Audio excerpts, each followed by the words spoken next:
1. So this is going to be a very nice matchup as Astro tries to hand Eclipse their first L. Astro, what do we know about Team Astro? Anything at all?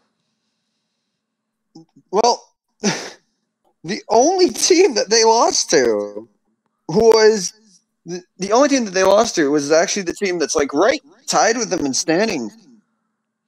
And I think it was like the very first week of WTP Academy, if I remember correctly. It was Astro versus Eternal, and the odds were entirely against Astro, and they brought it to a 2-3. So yeah, that was a great game. I remember expect this to be interesting. I expect it to be a nice tight match. I think we might get another game 5 out of this. That would be pretty darn awesome. That'd be interesting. So, sorry, working around the cat. I hope we go to game 5 again. I just hope we don't go 30 minutes for game 2. Oh, gosh. Oh, no. If we do that twice, then I don't know what will happen, but a lot of exasperated words. Right, if you do that twice, I'm probably going to be late for work, and I'm going to have to call my boss in a van. There are worse reasons to abandon work. So about all I can really I expect to see some good buckets out of this, some nice sloshers, because we had 2 people in their profile pictures pose with those sloshers. But Team Talk Eclipse, even less, because the team photo they've submitted so far does not actually have much photo to go off of. Not really, no. But I'm really excited to see how they play. I mean, Eclipse has been one of those dominant teams in the Academy League. Definitely. Eclipse has Dialga, Silver, Meerkat. Let me fix the score text here, because we are not 3-2 anymore. We are. And Eclipse is one of those teams we were debating Academy versus Amateur because they're league. I mean, it was really on the fence. We've had so many. Well, we've already got one of the members of Eclipse actually voting against himself with channel points. So. Oh. Well. Here we go. I'm not sure how to respond to that. Are they playing? Because Eclipse does have 7 people on their roster, even if most of those people are just silhouettes. So if they're... And I have no idea based on that name if they are or aren't playing. So if they are voting against their own team, I hope they're not one of the ones fixing the match. I think they're just gamblers. They win either way this way. They win either way. There you go. Channel points, or they'll get the channel points, or they will get the win. Yeah. Either way. But there are some very notable names in this side of the club. Wahoo World Clan Blitz, Astro in the orange, Eclipse in the purple. And here we go. Now, personally, I think these comps are a lot more unorthodox than what we've seen so far. I mean, you see Astro, they're running double armor, which that's not too uncommon, but it's one of those comps that can have a lot of potential if you're aggressive enough. But Eclipse is running 2 ballers on their team, and that's, for clans at least, it can be pretty annoying to deal with those. I was completely right about seeing that bucket come out, so with my very limited info. Looks like there's just 3 down on Eclipse. This is Astro's chance. 3 down on Eclipse, but they just barely got enough for a power. They don't have nope, never mind. They just got several more. So it must be possible. And they've got the bubbles out to cover up. They're pushed to 51 to 3 down, but that was a nice solid push getting there. And now, I'm maybe a bit biased, but I really love the Nautilus. I mean, it's one of those weapons that can be great at controlling the middle here. As soon as they got 3 down on Astro's side, Eclipse immediately started pushing over and going and getting. And you see, they missed the power clam again.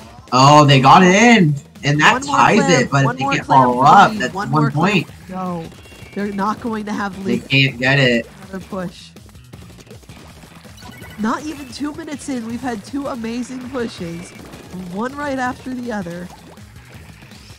But notice Astro has 3 specials. It might go back. It might go back.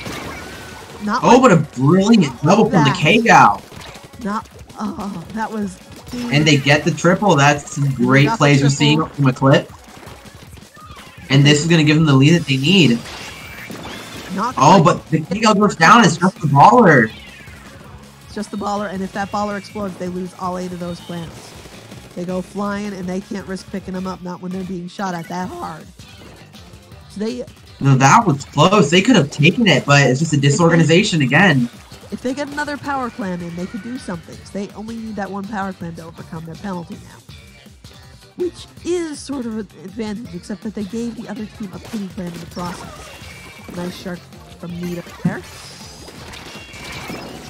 Immediately. See, they're 2 down on Eclipse right now. A little bit of a bubble. The Astro trying to find some picks here, but they can't seem to get anything. Tossing that clam back and forth, trying to go, do you have it, should I have it, which one of us should hang on to it while the other person runs forward. See, and here's the difference in this match. They acted on their armor. They went for the pick. And although they only got 1, that was still a good pick, because it's if you have 1 down, you can accelerate. But it seems that it bit them in the butt. They just 3 down now. See, there's the double baller again, just causing the trouble. Not that much trouble. It didn't get them anywhere. It was blocked immediately. See, they were struggling to pick it back up after the clam just fell out. That is the problem with baller. When you explode, you lose your clams. They go flying. They don't fly to a good spot. With baller, we're definitely seeing back and forth here, and it's interesting.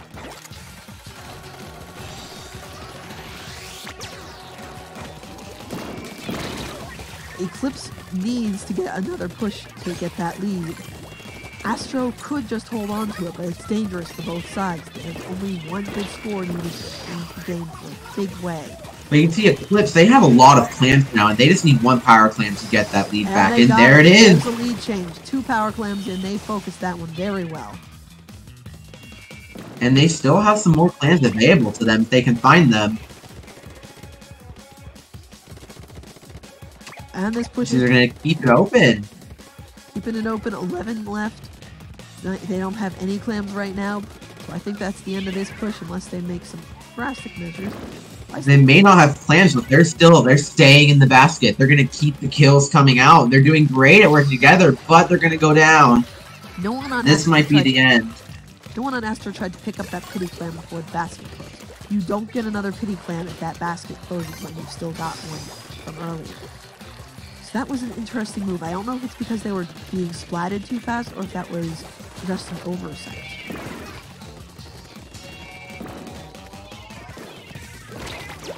Now it's interesting to see how they're using their bubbles. They're doing a pretty good job with their specials right now. See, Astro has to make a pretty big push here, but they have the Booyah and the armor.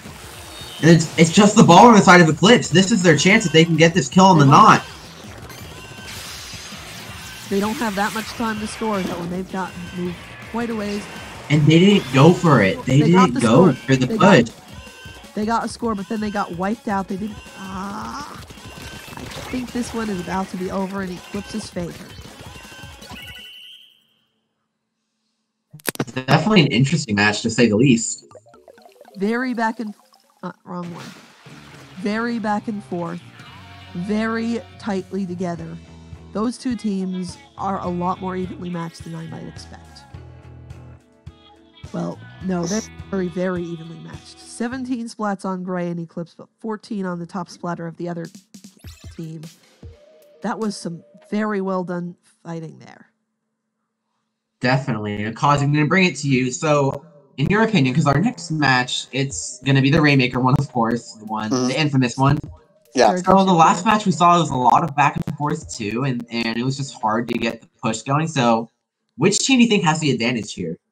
That's actually really, that's definitely going to be dependent. I feel specifically simply because of the synergy that I saw on Team Eclipse. Because if you saw how the way that they started their pushes, they had 9 in order to make sure that nobody really knew their position, all the way up until that one climb was basically thrown, and boom. Specifically, it was already too late.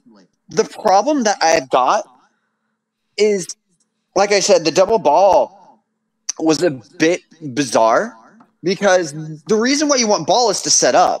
that's like you want a way to force yourself in, to force a way for your teammates to get in without, while basically offering yourself up kind of as a sacrifice. But when you have somebody with like 9 clans all of a sudden have ball and all those clans go all over the place, very difficult to regroup. But judging from the synergy that I saw, I'm thinking Eclipse is going to have a much easier time on this. All right. I'm going to take this moment just to point out that last week's Player of the Week was indeed an Eclipse player for this league. Mm-hmm. So that was Gray. They got 2.4 KDA, 7 specials in the 3 games that they played, 26 splats and 13 assists, which, very nice record. Nice. So just had to take a moment, point that out, because they are doing a super job. Astro's kicking some butt too, though. They're both in it, and I don't know what's Rainmaker is going to bring.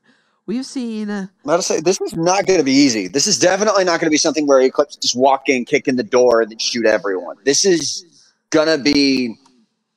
There's going to be traps involved. There's going to be a lot of deception involved. It's really going to depend on how Astro are going to be able to intercept Eclipse here. I mean, I've seen a lot more really close Rainmaker matches today than I expected I would. And I'm looking... that was because we were forced to see 3. Yeah, so they were all really close and awesome. Hopefully we don't have the problem we had last set. I'm hoping we see close games I'm hoping that we see... All right, well, whatever we're going to see, we are going to see it in just a second. I hope we see all 8 players alive by the end of this.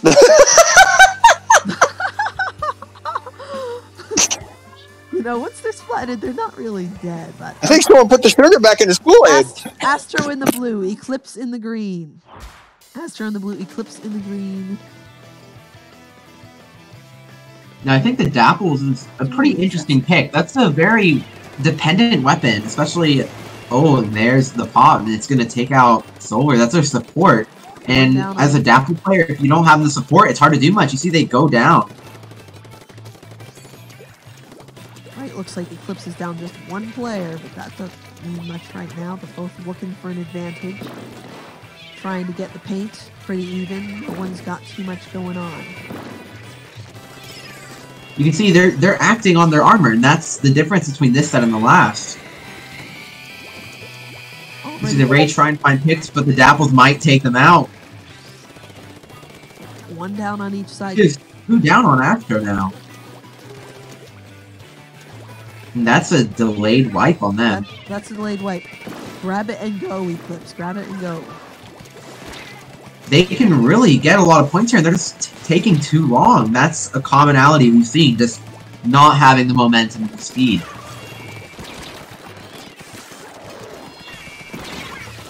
Nice bomb pick on that Rainmaker. And now Eclipse is the one down 3, but Astro's got to get it out of their zone before they can make any progress. That gives Eclipse time to respawn, regroup. Will they actually get anywhere? We see they have bubbles already. That can really make it easy to push left here. But they're popping them pretty early. Pushing left is difficult with both sides having a Stingray. I think that might be why Eclipse didn't try that route the first time.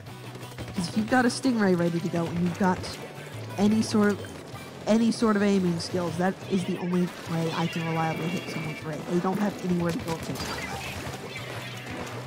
Nice pick there. Definitely, the Rays here are really just affecting how the pushes go. See, they're pushing right again. Ray just got a triple, but couldn't protect the Rainmaker when he was all the way over there. All it takes. See, and there's the quad. All it takes. See, Gray's doing a pretty good job here of just helping out their team, getting the picks they need.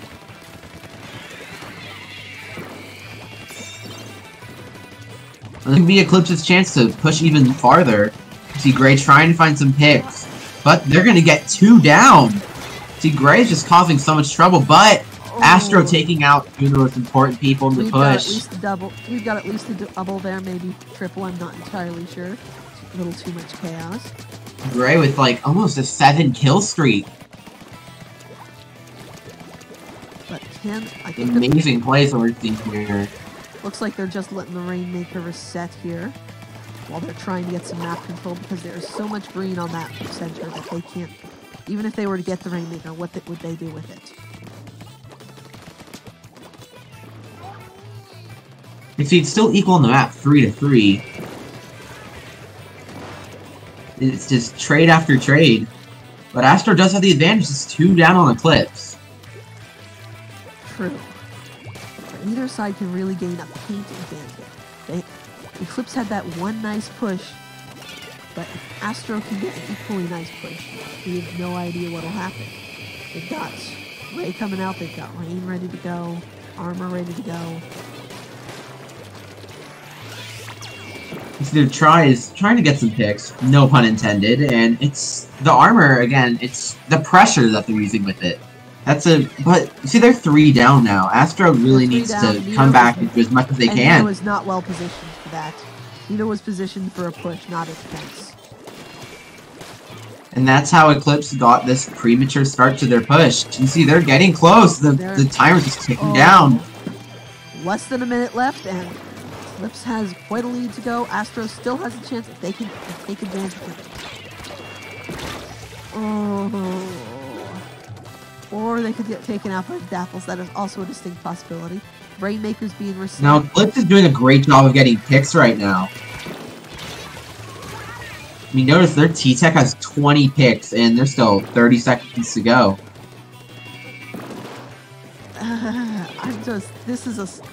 There is so much death going on. And every time someone dies, someone else dies from them. You see Gray again getting the picks that Eclipse needs. Last second. And that's going to be the game for Eclipse. Now, I think we can all agree that on Eclipse's team, it's really... Gray really set up that win for them. They got tons of picks on Astro that just allowed them to keep pushing, keep the pressure going, and just lock them out of that middle area. I mean, you saw, like, they got 24 kills. I need to see these stats. I need to... Oh, my... Oh, that was... I can feel Astro's pain from here. I can feel Astro's pain. That was... I mean, they have to do something about that. If Gray's going to be able to take them all out so easily, they have to counter it. Skipper zones up next.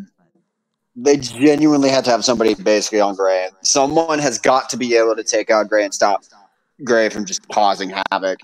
Because Gray is shutting down the team. If you've got one player basically out mechanicking and out skilling the other entire team, it is very difficult to get anything started. Especially like what they did. Though. Yeah, because remember, like at the very beginning there, when the pop happened, it took a while for anybody to really get anywhere. But Eclipse, if I remember, it wasn't even at the very beginning. It was like within the first or second minute. Eclipse had like 3 down over on the side of Astro, and then basically just entirely painted the entire area. You say that, like, yeah, that push took forever, and yeah, it did take a bit. It took way too long for them to actually fully start pushing. But the reason for that was so they could gain that full control and that sort of like insurance that they could automatically be able to push to this distance without really having any retaliation. I'm just feeling like I jinxed Astro by bringing up, hey, Eclipse had last week's Player of the Week, and then we immediately got to watch Gray go on a massive murder. Ham. The war crimes. Call an ambulance. I feel like I jinxed them, but Splat Zones at Skipper is a different story entirely. And Astro still has a chance. They can take it. They can take this. They can do this. We can see. It's definitely going to be difficult, especially after losing like so heavily just to one Slayer. It's going to be hard to come back from that. Well, we'll see if they can manage it, because we are going into Splat Zones at Skipper.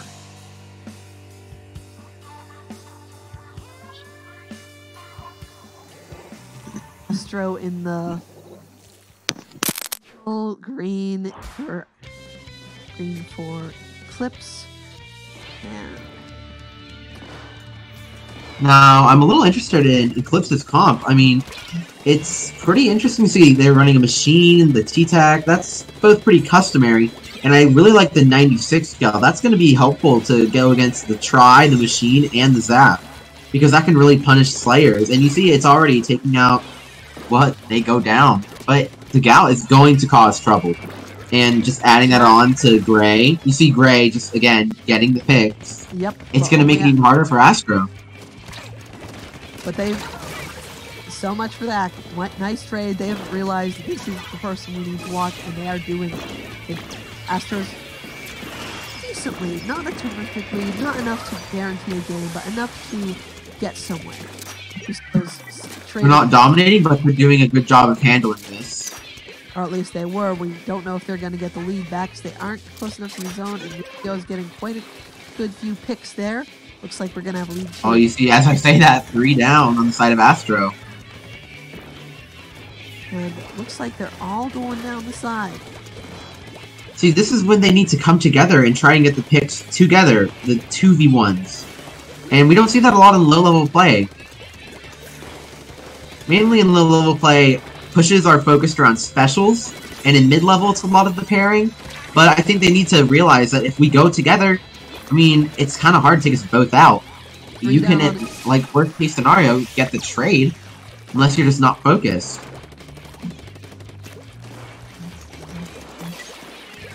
Eclipse's charges quite a bit of pressure.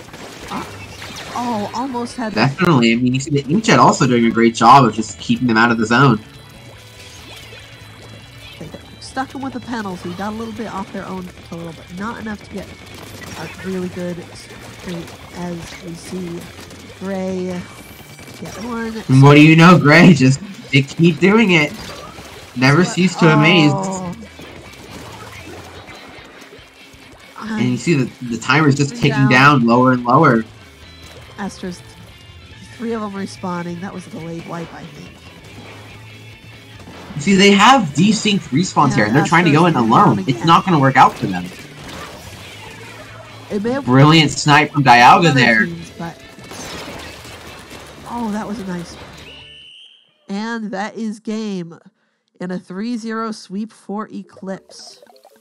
Now, that match was drastically different from our last 2. You saw Eclipse, they handled that a lot better. They took out Astro. Well, they didn't take him out from the start, but within the first minute, they pretty much set themselves up to keep the control they needed. Ouch. That's That was all I have to say. that was definitely rough for the side of Astro. I feel like in general, Eclipse just adapted. There was, you know how you had that first game, how teams just kind of test the water real quick, figure out what sort of not necessarily their limit, but a little bit of their capabilities, understand a bit of what they can handle and what they can't. And through that, basically like gaining that data, Eclipse basically turned it up in the second and third game and realized we have Gray, and Gray will just kill them all for some reason. And really the problem, though. Yeah, and the problem specifically, and this is one thing that actually is a bit of part of high-level play, is with Inkjets that get better, like as Inkjet specifically, and as Inkjet players and T-Tech players get better and better with Inkjet, there comes a point where you realize when it's worth and when it's not worth challenging. And the problem when you verse like really high level inkjets, it's like it starts to become a game to where now you can't challenge it. Because regardless of whatever you aim at, regardless of your accuracy, regardless of who you are, all it takes is one shot and that's it. I mean, their inkjet was causing a lot of trouble. I mean, even though they didn't pop many, I mean, the pressure from an inkjet, that can just stall your aggression. You have to stay back. You can't challenge it if they're going to hit their shots, and they were doing that. You saw they tried to challenge the jet, but if you do it alone, it's not going to work out. Not if they've got a clear line of sight on you. Maybe definitely, and not if their name is Gray. Apparently not. All right. We're going to have one more matchup today. Outcast Ninjas versus Clownfish. Oh, I forget the full name of Clownfish, but What? Yes, I forget the full Ooh! So I'm going This is going to be a good one. I'm going to put us on mute on our Be Right Back screen for a little bit so we can see what comes from that. And we will be back for Outcast Ninjas versus Clownfish in a few minutes.